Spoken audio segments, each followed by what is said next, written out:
Well, hello everyone and welcome back to the world of the VCO Esports Studio. Today, as we continue our deep dive into the world of sim racing, we will take a look at it from another different angle. A lot of the time we're sitting here talking with a lot of the world's best sim racers. Today we talk about someone who introduces so many people to our fascinating world of sim racing. Ash Vandelay over the last couple of years has become one of the most prominent creators in our space. Ash, welcome to the VCO Esports Studio. Hello, thanks for having me. Delighted to have you along, not just because I know you are very busy with the content, but you also balance all of this work with a full-time job. How's that been over the last couple of years, especially with how busy you are traveling around to so many different motorsports events? Yeah, I'm basically just waiting to get fired, but as long as I'm not, it's definitely a little bit difficult and exhausting, but I think it's worth it. And as long as I can secure and feel good and do both, I'll be in a great place. And you do this all with such a great community behind you. But before we talk about all of that, let's start about where it all began. I think like so many, Formula One was your first foray into the world of motorsports. What do you remember about getting into the world's elite open wheel racing? Yeah, so my family immigrated from Poland in 1984 to Brooklyn, New York. And obviously, through the years, they had my brother, they had me, and my dad came to my room one day and he goes, "Hey, there's a Polish man, Robert Kubica, racing in Formula One. We have to support him. He's a fellow countryman. Like, let's go do this." And I was like, "Okay, that sounds like a plan." And because Formula One races were so early, we didn't have to, do our chores till later in the day, and it sounded like a win-win for me. So I started watching Formula One with my dad for a while, and then eventually, I went to college in Florida where I found out about the Daytona 24 and the Daytona 500. So yeah, slowly learning about IMSA and NASCAR and just the motorsport world in general. You say that you could slightly postpone when you could do your chores, but that's one of the things that I feel is always quite difficult for someone growing up in America, is that a lot of the races are at uncomfortable times to watch. What do you remember about that when you were a young kid, maybe waking up to watch a race in Japan? Oh my gosh, that's a very great point. I do remember my dad would wake me up very quietly because we didn't want to wake my mother up. And sometimes my brother would be able to wake up. It was 50-50 on him, but we would have to go all the way down to the basement and just play the TV on really, really low. And it was like our tiny basement TV because the nice TV is in the living room. So yeah, we would watch in the basement very lowly and quietly and just try to stay awake. There have been a few times I've fallen asleep, I will admit, but some good memories being a kid and kind of sneaking downstairs.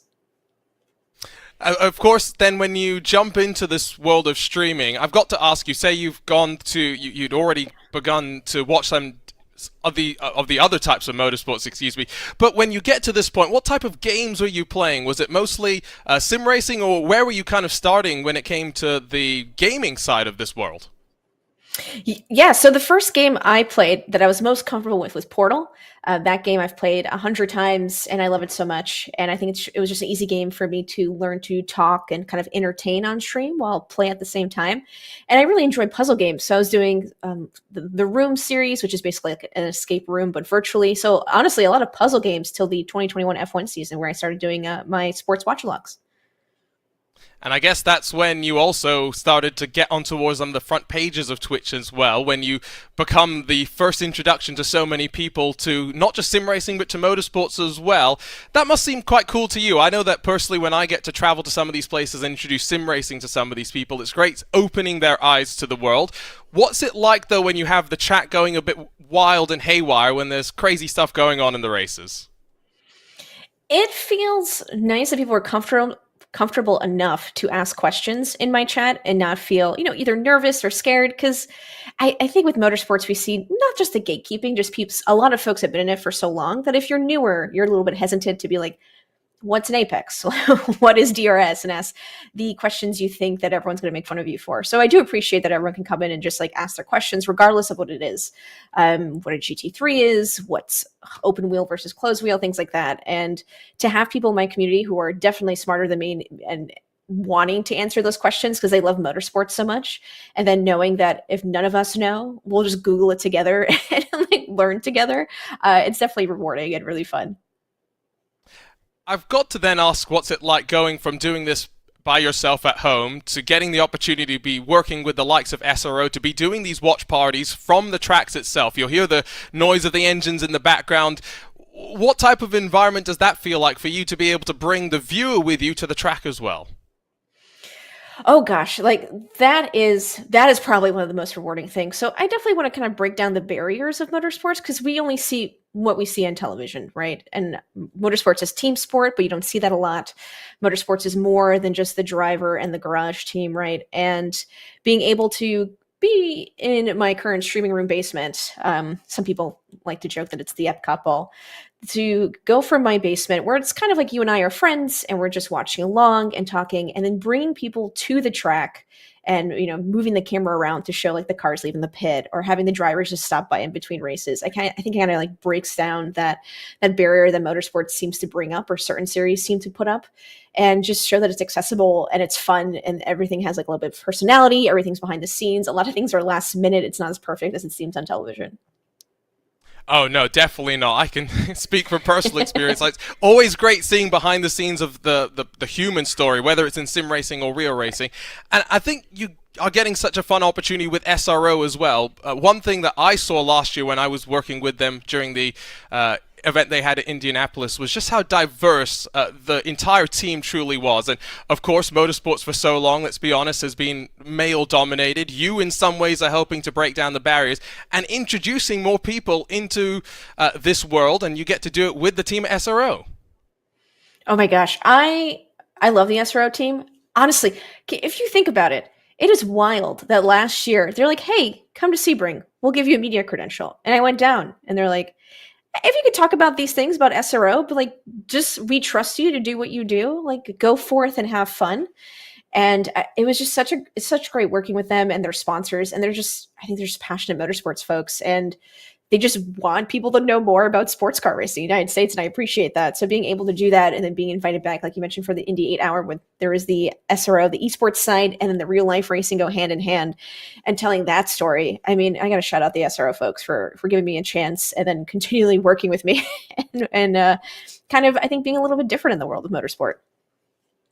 No, definitely a little bit different. From your perspective, though, as maybe a role model, what are the things that you can speak to that you've seen behind the scenes to bring a different perspective to the world of motorsports in so many different aspects? I think that's something that I'm passionate about. I know you're passionate about as well. Yeah, I think one of the big ones that I'm still working on with SRO as well is the educational piece. And you kind of see that with NASCAR as well. They're kind of leaning in towards that educational side. And it's honestly, wow, there's like so many things I want to say at once. When you make that educational video, there's always going to be someone that goes, I knew that. Why would you make this video? Well, then it wasn't for you. It's for the person who didn't know this fact or didn't know this definition.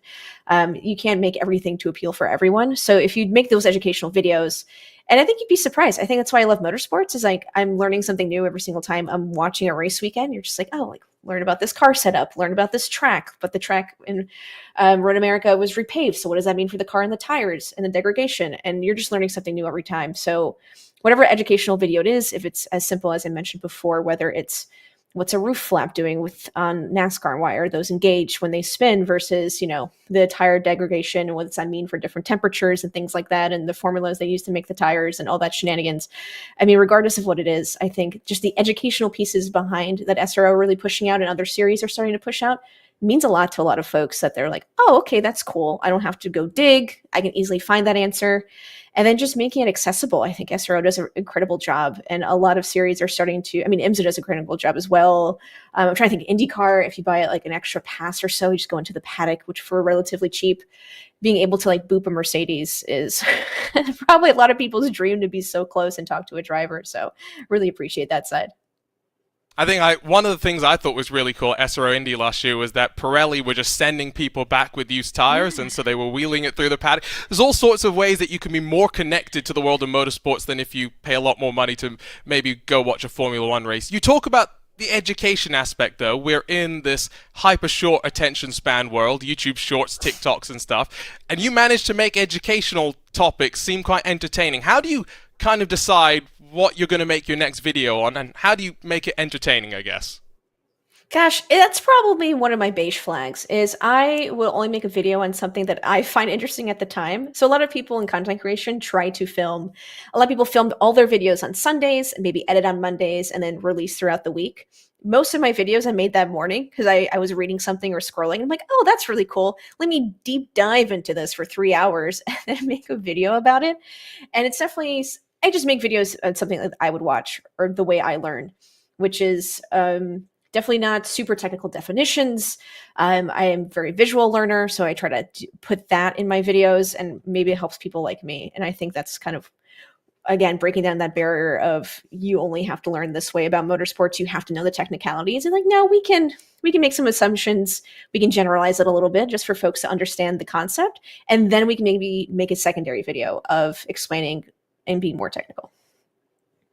It's always interesting seeing one of your videos pop up on as I'm scrolling through, and then now I'll be thinking, I'm so okay, sorry. that's what was she thinking about that morning if it was posted that day? I guess that's the insight that we'll be able to get.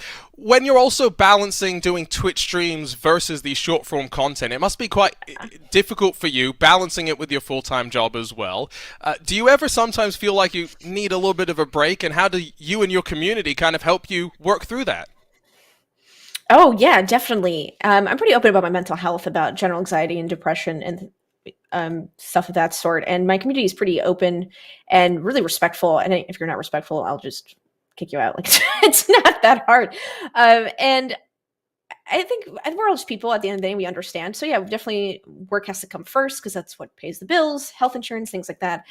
And I do what I love here on the side as much as I can. So with streaming, I definitely try to take a good balance, at least one full day off from streaming because I'll stream for NASCAR, SRO, and other entities. So I will incorporate that in my schedule and then stream a day off. But no, my company, because I call it Vandelay Industries, my community has been super supportive, and I think they're really. I don't know how to explain this. People are like, oh, like, don't you want a bigger community? Do you want to be 1 million followers? And I was like, no, I think we have a quality over quantity situation where we're so close that we say like good morning to each other every morning. And then we're all doing the crossword puzzle in the morning, which I don't know how that happened. I just started doing the New York Times crossword puzzle. Then everyone else started doing the New York Times crossword puzzle. And now there's like a little competition in Discord of who can do it faster. They mean so much to me in the fact that they always stick by me, whether it's through the traveling, so I wasn't streaming for a while, or when I am tired and go through a moment of work and depression and my mental health, and they're like, hey, like whatever time you need, like we're people, we understand you, like you're putting out content, or if you don't, like we'll be here when you come back. So I appreciate them so much.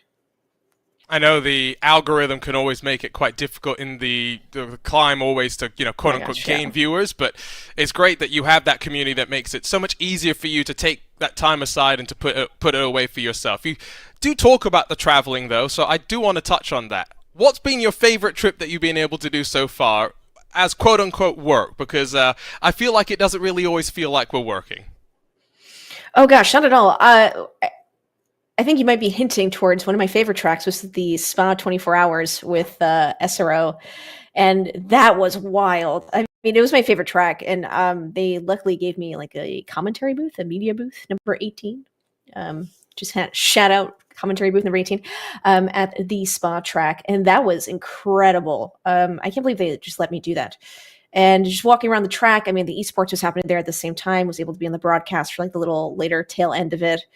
It was just like a motorsports city community, right? They had people were there for 24 hours, sleeping everywhere. They had the local vendors come out and all the cars and manufacturers. That was a surreal experience, and I will never forget that. You've had all these opportunities as well to go and travel. I always say that sim racing opened my eyes to the different disciplines that are available. I grew up Formula One and rallying. Those are the two things that I loved. But now I usually am watching IndyCar and maybe a little bit of NASCAR if I need to sleep on a Sunday afternoon. But what have you maybe seen, learned yourself as you've worked through the sim racing world and maybe gone out and seen some new types of racing? Sure. I think spec series are something that I was always aware of, but I think now I've really dived into it and my love for the GR86 and the Toyota GR Cup. Incredible racing. I mean, right, those spec cars, everyone's battling for a position, hopefully to be noticed, get to a GT3 team, GT4, etc. And then you have the MX5 Cup, of course. I think also racing those in iRacing, like sure, there's zippy little cars, they're not GT3s. Fingers crossed you're not gonna get punted by a GTP, unless it was the 2.4 charity event. But otherwise, yeah, I'm kind of obsessed, and I really enjoy it because for me, I think the way you introed was some of the best sim racers in the world, and in my head, I was like, now you have Ash, who just likes to race for fun and like hang out with her friends in a lobby, and which is a completely fine way to race as long as you're respectful in a lobby where you're actually gaining and losing SR and IR, and not purposely taking anyone out and being cautious. Yeah, I think it's okay to be totally casual sim racer and not super sweaty as well. There's also that end of the spectrum. So I love the GR86. I think it teaches me a lot of racecraft, how to survive. It's currently in Spa this week. So surviving Eau Rouge has been, learning to avoid those accidents has been a real eye opener, and trying to gain some skill set there. John Hindhoff says it best, especially when it comes to iRacing special events. It doesn't matter which race you're in, every race matters, and I am a firm believer of that one as well. I will say, I did note on social media, I'm not sure how much real motorsports experience you have, but can we get you into the GR86? That definitely seems like something you'd be interested in. That I would 100% be interested in being in a GR86. I would zip around that thing so hard. Oh my God, I'd make everyone so proud. I would not stop training or talking about it. Yeah, I would love to. I mean, sure. If anyone's got a spare GR86, they love to throw my way. I'd be honored to sit in it. Maybe Toyota's listening. Maybe there's a sponsor that wants to help you get out there. I think that would be fun. The thing that we would have to do, though, I hope you're aware of this, is we're miking you up and live streaming while you're racing. Oh, that's gonna be a lot of Morse code, if you understand what I'm trying to. A lot of beeps, especially if I'm competing against someone. I'd be like, "Oh shoot," but not as polite. Yeah, well, I think that's everyone. We've all got the red mist that comes out when we do go racing. You talk about the sim racing and going out there with your community, though. How can people get involved in that? Where can they find you and your community? Sure, I'm under my Twitch, all my social media handles, Twitter, X, whatever it's called, Instagram, etc., all under Ash Vandelay. And yeah, we'll hold open lobbies about once a week, and there'll be various combinations. Whether people want to practice for something, we'll throw in a couple car options, or we'll have silly lobbies like the W13 at Laguna Seca is always my favorite silly option, and it's a lot of fun. I would also suggest that you try going to a track without lights at night. That's always very fun when you get the AI to be moving lighting. That highly suggests it from personal experience. What all do you tend to do, though, during the week in terms of on stream? For those who maybe haven't had the opportunity to watch you too much, what are the type of titles that you'll jump around between?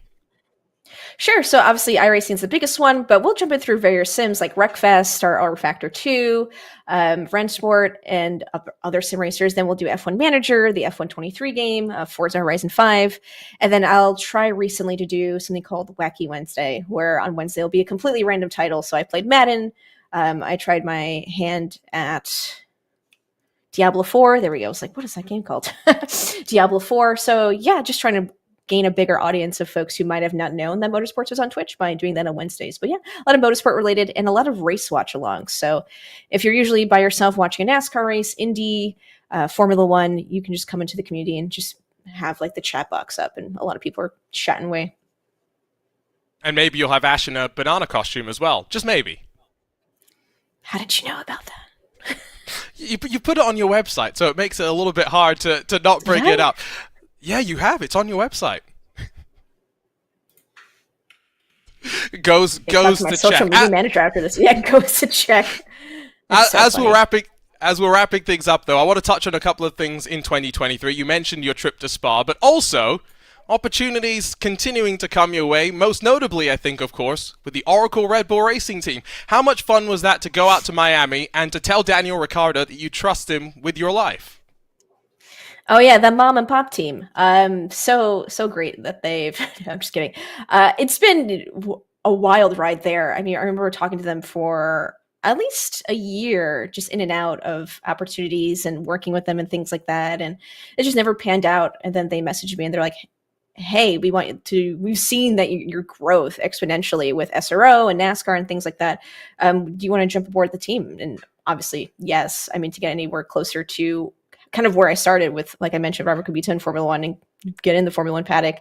Miami was a surreal experience. The behind the scenes of getting there super early, badging in, but there's a curfew for certain team members, and then just seeing how the comms team, the marketing team has to set everything up, the hospitality team running around, all the team members know each other. It's such a small world. They're all in one group chat for the race. If someone needs something, they'll help each other out, marketing, comms, hospitality wise, and they're all on the same floor. It's just the behind the scenes. It's just so surreal of how people say it's a traveling circus, but it's like a traveling village because they all know each other and they all know their resources and swap them and know contacts or share things. So it was just insane to see that behind the scenes. And, we were talking a little bit earlier about giving opportunities to those that maybe would not traditionally have had so. And I think that's what part of that partnership with the Oracle Red Bull Racing is going to lead to, as I believe there is a Rocked the Rig, to give it its proper title, initiative, as there will be 6 talented female sim racers that get their opportunity to impress with the Oracle Red Bull Racing esports team.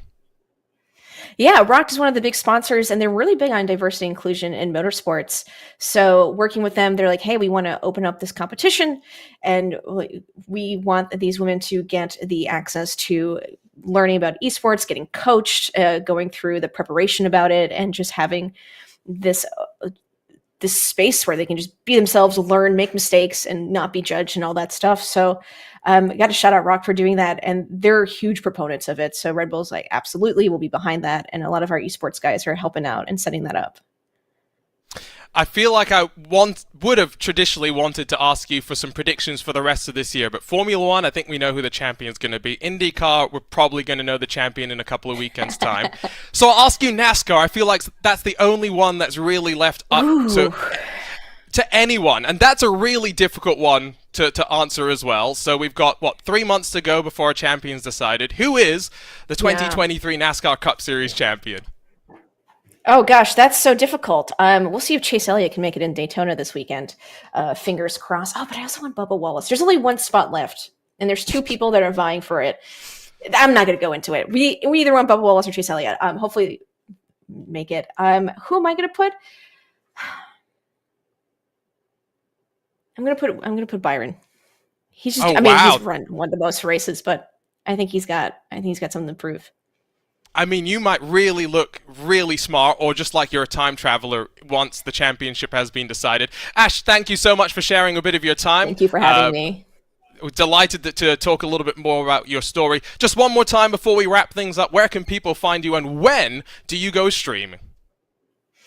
Sure. You can find me under most social media, Twitter, Instagram, Twitch, etc., under Ash Vandelay. That is a Seinfeld reference. And I go live definitely during race weekends, and I do my best doing Tuesdays, Wednesdays, and Thursdays. Thank you once again so much, and thank you for joining us here in this latest episode of the VCO Esports Studio. We'll be back hopefully in 7 days' time to continue our dive through the world of sim racing, but now for the team at VCO, for Mike Yao behind the scenes, my name's Arjuna Kankipati, signing off for now and saying so long and race on.